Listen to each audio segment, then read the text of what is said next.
मेरठ में इस पद यात्रा की शुरुआत करेंगे। यहाँ के भारतीय जनता पार्टी के सांसद राजेंद्र अग्रवाल साहब हमारे साथ मौजूद हैं। भारतीय जनता पार्टी के पश्चिमी उत्तर प्रदेश के तेज तर्रार चेहरा है और वरिष्ठ नेता है। अग्रवाल साहब, आपका स्वागत है एबीपी गंगा की इस पद यात्रा में। थैंक यू, आपका बहुत बहुत धन्यवाद। और मैं इस बात के लिए अभिनंदन करता हूँ एबीपी गंगा का कि एक नए प्रकार का कार्यक्रम आपने आयोजित किया है। तो अग्रवाल साहब, सबसे पहला सवाल ये कि क्या लग रहा है कि पश्चिमी उत्तर प्रदेश को लेकर इस वक्त कई तरह की बातें हो रही हैं कि इस बार भारतीय जनता पार्टी के लिए बड़ी चुनौती है पश्चिमी उत्तर प्रदेश, क्या कहना आपका? नहीं, देखिए, चुनौती तो हमेशा होती है पर बड़ी चुनौती नहीं है। और उसका आधार ये है, अभी 2019 में चुनाव हुए हैं। 2019 के अंदर सारा का सारा जो कथित महागठबंधन था उसने जो आजमाइश की, परंतु भारतीय जनता पार्टी अपने कार्य के दम पर, अपने नेतृत्व के दम पर, अपने कार्यकर्ताओं के दम पर चुनाव के अंदर गई और हमने 64 सीटें जीती, आसानी से जीती। थोड़ा बहुत दाएं बाएं हो सकता है, वो तो चुनाव में होगा। आज एक सवाल लेना चाह रही हैं आपसे। जी हाँ, बिल्कुल। अब लखनऊ के लिए लड़ाई है तो बात पश्चिमी यूपी से कनेक्टिविटी की कर लेते हैं। अखिलेश यादव ने एक बहुत बड़ी बात अभी हाल ही में कही। उन्होंने कहा कि पश्चिमी यूपी कटा हुआ है और सरकार में आएंगे तो पहला हाईवे यहीं बनेगा और पहला नारियल भी यहीं टूटेगा। क्यों अभी तक कनेक्टिविटी नहीं है? कैसे पहुंचिएगा लखनऊ? नहीं, कहाँ कनेक्टिविटी नहीं है। मुझे लगता है कि अखिलेश यादव जी बोलने से पहले फैक्ट्स को चेक नहीं करते हैं। मेरठ की कनेक्टिविटी इस समय बेस्ट कनेक्टिविटी उसके पास है, चाहे वो दिल्ली की तरफ की हो और चाहे वो लखनऊ की तरफ की हो। जी अग्रवाल साहब, अब देश के पास भी एक सवाल है। बिल्कुल राजन जी, आपने अध्ययन की बात कही, लेकिन इस वक्त जो सियासत चल रही है उसमें तो अखिलेश यादव ये कह रहे हैं कि भाजपा वालों को अध्ययन करने की जरूरत है, क्योंकि जो राष्ट्रवाद था उसमें जिन्ना का बहुत बड़ा योगदान था, आज़ादी की लड़ाई में योगदान था, आप लोग नकार रहे हैं। अब यही बात समझ में आती है कि जिन्ना को वो देश की आज़ादी से जोड़ करके देखते हैं, जिन्होंने देश को बंटवा दिया, जिन्होंने, अब देखिए, डायरेक्ट एक्शन डे की जो उन्होंने कॉल की थी, 5 दिन तक कोलकाता में, नोआखाली में जो कुछ हुआ वो देश का, दुनिया का, मानवता की दृष्टि से काला अध्याय है। अध्ययन किसका कमजोर है?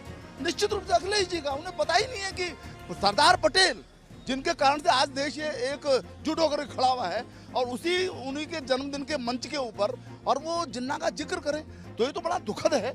वोट बैंक के कारण से आदमी इतना दिग्भ्रमित हो जाए, ये बड़ी चिंता की बात है। आप इसे सीधे वोट बैंक की राजनीति बता रहे हैं। डेफिनेटली।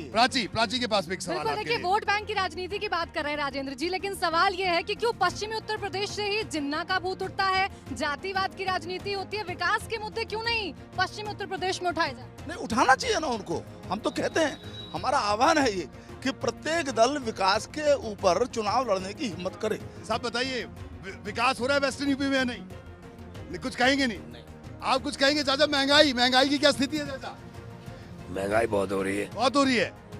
विकास भी हो रहा है या महंगाई हो रही है? विकास भी हो रहा, महंगाई तो हो रही है, विकास भी हो रहा। मुस्लिम समाज का भारतीय जनता पार्टी के प्रति क्रमशः विश्वास बढ़ रहा है। मैंने जो कहा कि सबका साथ सबका विकास, हमने कोई भेद नहीं किया और मुझे नीति पर चलेंगे। मुझे पूरा विश्वास है कि इस बार मुस्लिम वोट भी मिलेंगे और क्रमशः उनका समर्थन बढ़ता चला जाए। चाचा, सेब कितने रुपए किलो है? सेब 60 रुपए की 6। 60 रुपए किलो। पहले कितना होता था पिछले साल? पिछले साल 50 बिकता था। अग्रवाल साहब, 10 रुपए महंगा सेब खिला रहे हैं आप लोग। तो इनको लाभ हो रहा है, तो इनका लाभ भी हमारा सबका लाभ है। तो लोगों से भी हम लगातार बात करें। प्राची, मैं चाहूंगा बातचीत के सिलसिले को आगे बढ़ाएं। देखिए राजेंद्र जी, आपके चेहरे की खुशी तो ये बता रही है कि जनता का प्यार आपको मिल रहा है और आने वाले चुनाव को लेकर आप आश्वस्त हैं, लेकिन पश्चिमी उत्तर प्रदेश में समीकरण बदल चुके हैं। 2017 में जो मैजिक किया भाजपा ने, लग रहा है आपको इस बार आप फिर से वही कुछ रिपीट करेंगे, उतनी ही सीटें लेकर आएंगे? नहीं, मुझे पूरा विश्वास है और विश्वास का आधार है। मैं ऐसे ही नहीं कर रहा कि 400 सीटें मिल जाएंगी। मैं तर्क के साथ कह रहा हूँ, विकास बोल रहा है, सड़कें दिखाई देती हैं। ये बताइए, समाजवादी पार्टी और आरएलडी दोनों गठबंधन कर रहे हैं और पश्चिमी उत्तर प्रदेश में उनका कहना है कि इस बार चुनौती देंगे। वो कितनी बड़ी चुनौती? पिछली बार तो सबका गठबंधन था जी, सब गठबंधन में थे।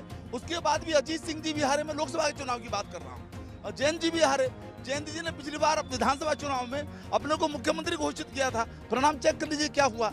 प्रियंका गांधी को कितनी बड़ी चुनौती मानते हैं? आधी आबादी को सीधे टारगेट कर रही हैं, लड़की हूँ, लड़ सकती हूँ। प्रियंका गांधी तो कांग्रेस के लिए चुनौती है। पिछली बार भी वो प्रभारी थी। फिर मुझे याद आता है लोकसभा का चुनाव, अपने प्रिय भाई को तो वो बचा नहीं पाई जीतने से। तो इसलिए जो स्थिति है, कांग्रेस की 7 सीटें थी। मुझे नहीं लगता है कि उनकी उंगली की 5 जो हाथ की जो 5 उंगलियां हैं इस बार उनको मिल पाएंगी। बीएसपी को कितनी बड़ी चुनौती आप मानते हैं? क्योंकि मेरठ में एक वक्त रहा है, बीएसपी का जनाधार यहाँ रहा है, क्या कहना आपका? मुझे लगता है कि बहन जी लड़ाई से पहले ही मैदान छोड़ चुकी है हो सकता है अगले 15 दिन में, 1 महीने में कुछ उनके अंदर जोश आए, परंतु मुझे बसपा को लेकर के थोड़ी निराशा है। वो भी जरा अच्छे ढंग से मैच के अंदर आती तो जरा अच्छा रहता। लेकिन सांसद जी, कहा तो ये जा रहा है कि बहन जी इसलिए सीधी लड़ाई में कि आपकी वो बी टीम बन गई है। अब ये तो आरोप किसी के ऊपर भी लग सकता है। अब वो समाजवादी पार्टी के ऊपर बहन जी लगा सकती है, लगाया था उन्होंने भी आरोप, आपको ध्यान होगा। कुछ लोगों से कोशिश करते हैं बात करने की, तो आपको क्या लग रहा है कि अभी अखिलेश यादव परिवर्तन की बात कर रहे हैं, वो कुछ बदलाव का लग रहा है आसार आपको? नहीं, हमें तो नहीं लगता ऐसे कुछ। अग्रवाल जी साहब बड़े काम कर रहे हैं, कोई दिक्कत नहीं है। अच्छा, एक युवा है, बहुत देर से कुछ कहना चाह रहे हैं, बताइए क्या कहना चाह रहे हैं? विकास हुआ है मेरठ में? मैं तो मान्यवर सांसद से ये कहना चाहता हूँ, पॉलिटिक्स होनी चाहिए लेकिन मुद्दों पे होनी चाहिए। हमें चाहिए शिक्षा चाहिए, विकास चाहिए, रोजगार चाहिए, ना कि विनाशकारी नीतियों पर। अमूमन एक धारणा रही है कि विकास के नाम पर चुनाव नहीं लड़े जाते। सरकार का जो एजेंडा है वो विकास बनाया। भाई अग्रवाल साहब, आपके तो राजनीति स्वागत के लिए लोग से चली है। लोगों ने अपने अग्रवाल साहब, आपके स्वागत के लिए भी लोग यहाँ पे मौजूद हैं। राजनीतिक दलों ने अपने गणित बनाए कि हमको इतना वोट हाँ, इसका मिल जाएगा, इतना वोट इसका मिल अग्रवाल जाएगा। साहब, मैं रोकूंगा, आपके समर्थकों से बात कर लें।